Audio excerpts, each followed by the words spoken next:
व्रत के पारण में ये गलती मत करिएगा। जैसे कि आजकल ये ट्रेंड चल गया है, लोग क्या करते हैं, जैसे ही भगवान का जन्म कराया उसके तुरंत बाद सारा प्रसाद खा लेंगे और भी जो खाने पीने की चीज़ें बढ़िया बढ़िया बनाई होती है वो सब खा लेते हैं। मतलब व्रत का पारण वो रात में ही कर लेते हैं भगवान के जन्म कराने के तुरंत बाद। तो ऐसा हमें नहीं करना चाहिए। और आज भी जितने भी आप भक्त देखोगे या जो भी शास्त्रों का जिन्हें ज्ञान है वो कभी आपको सजेस्ट नहीं करेंगे कि आप जैसे ही जन्म कराओ वैसे ही आप अपना व्रत खोल लो, क्योंकि ये जन्माष्टमी के व्रत के पारण का सही तरीका नहीं है।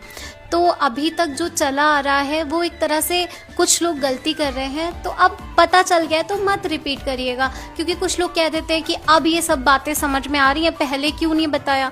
तो देखो, पहले भी लोग यही फॉलो करते थे जिन्हें पता है, बट अब आज का टाइम जो है ये सोशल मीडिया का ज़माना है, चीज़ें बहुत जल्दी एक दूसरे तक पहुंच जाती हैं, बहुत आसान है अपनी बातों को पहुंचाना, है ना। तो बहुत सी ऐसी चीज़ें अब हमें पता चल रही हैं जो चल तो बहुत पहले से रही हैं बट हमें नहीं पता थी वो। तो अब अगर आपको ये चीज़ पता हो रही है तो आप अभी से फॉलो कर लो। और देखो, जब हम भक्ति में भगवान के लिए इतनी देर तक भूखा रह सकते हैं तो थोड़ी देर और सही, उससे क्या होगा कि आपको व्रत का पूरा फल मिलेगा।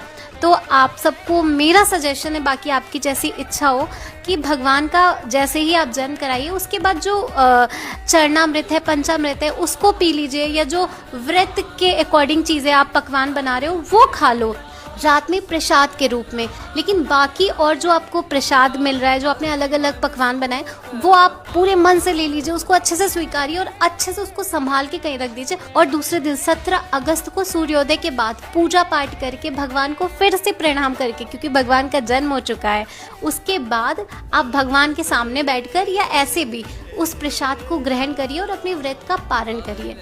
अगर हो सके तो ऐसा ही करिएगा, बाकी जैसी आपकी मर्जी। राधे राधे।